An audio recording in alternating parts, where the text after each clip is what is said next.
부인, 저 왔어요. 청이 왔니? 아이고, 잘 왔다.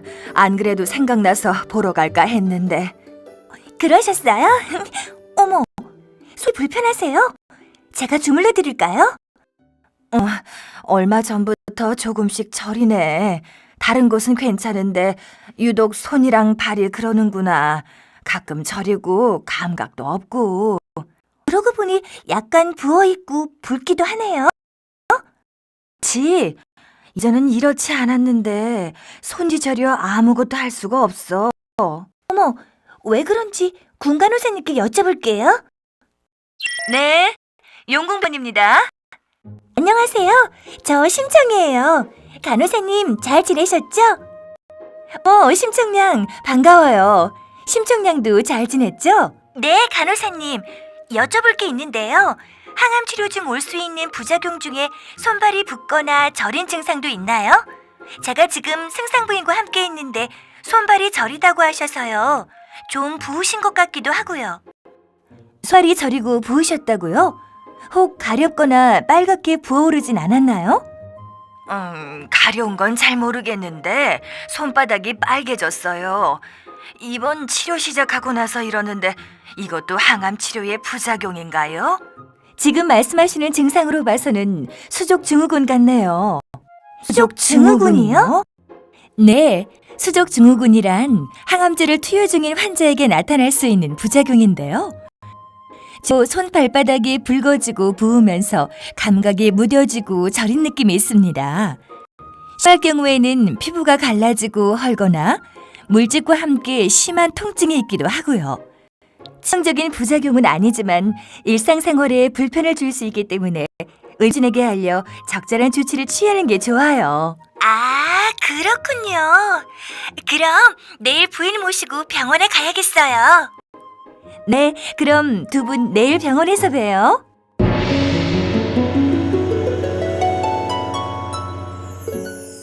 요즘 자주 뵙네요.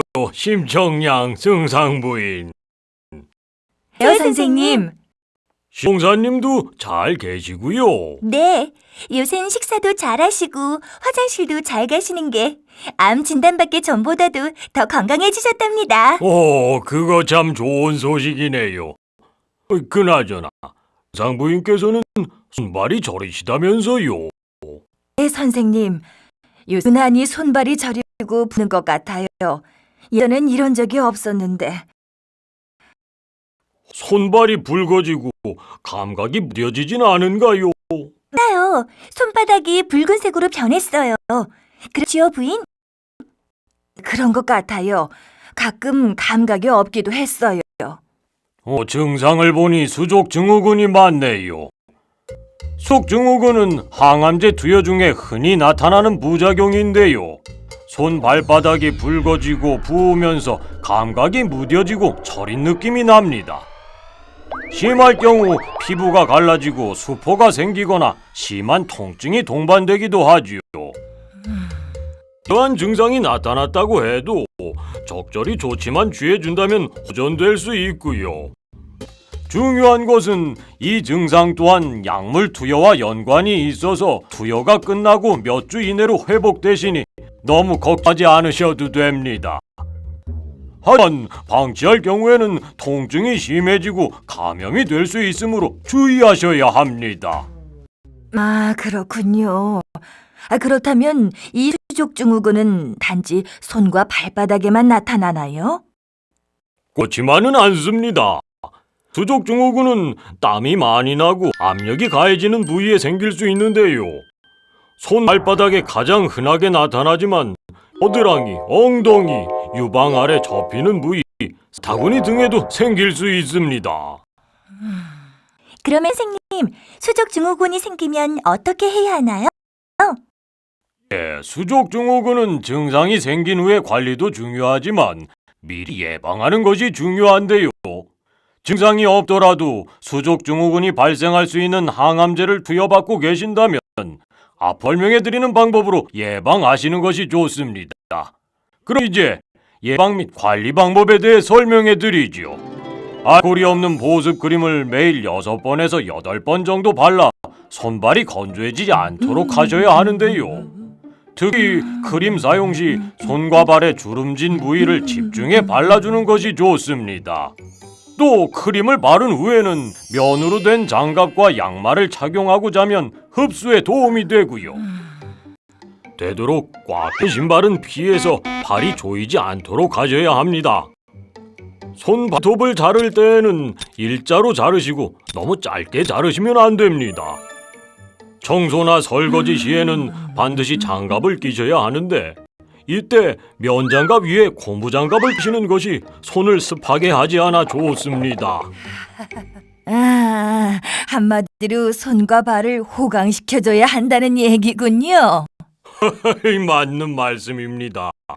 가급적 샤워 시에도 미온수로 짧은 시간 안에 하시고 닦으실 때에는 문지르기보다는 가볍게 두드려서 닦는 습관을 들이시고요. 말린 후에는 반드시 보습 크림을 사용하시고요. 피부에 과도한 마찰이나 압력을 주는 활동은 피하셔야 합니다. 평상시에도 손바닥에 힘을 가하는 기구나 공구의 사용은 피하는 것이 좋습니다. 또 하루에 8에서 10컵 이상 물을 마시면 피부를 건강하게 하는 데 도움이 되지요. 그런데 만약 갑자기 열감을 느낄 경우에는 손과 발을 시원한 물에 15분에서 20분간 담그거나 열감이 있는 부위에 시원한 팩찜질을 하시고요. 또 땀이 나는 것을 최소화하기 위해 피부는 벗은 상태로 유지하시는 것이 좋습니다. 상처가 생긴 경우에는 상처 부위를 소독하고 심한 경우에는 의료진을 만나 상담받는 것이 좋습니다. 네, 평상시 무심코 하는 행동들이라 조심해야겠어요. 그럼 어떤 때 병원에 꼭 알려야 하나요? 살에 물집이나 궤양, 통증이 심하고 붉어지거나 벗겨지는 경우, 또 체온이 갑자기 38도 이상 올라가는 경우에는 반드시 병원에 알려야 하고요.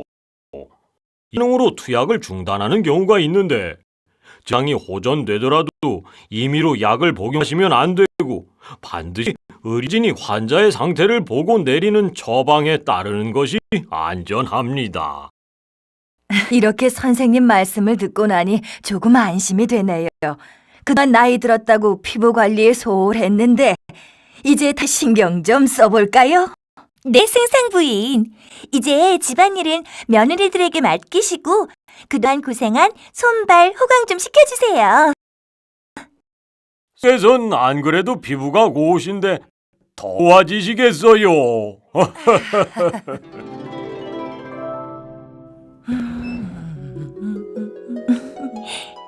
승상 부인, 저 왔어요.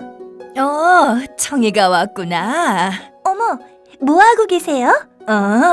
손발 보습 중이지. 요 며칠 매일 보습 크림을 바르고 이렇게 장갑이랑 양말을 신고 잤더니 손발이 20대로 돌아간 것처럼 보들보들해졌단다. 한번 볼래? 어머, 제 손보다 더 고우세요. 어느 보습크림 쓰세요? 저도 하나 사야겠는걸요?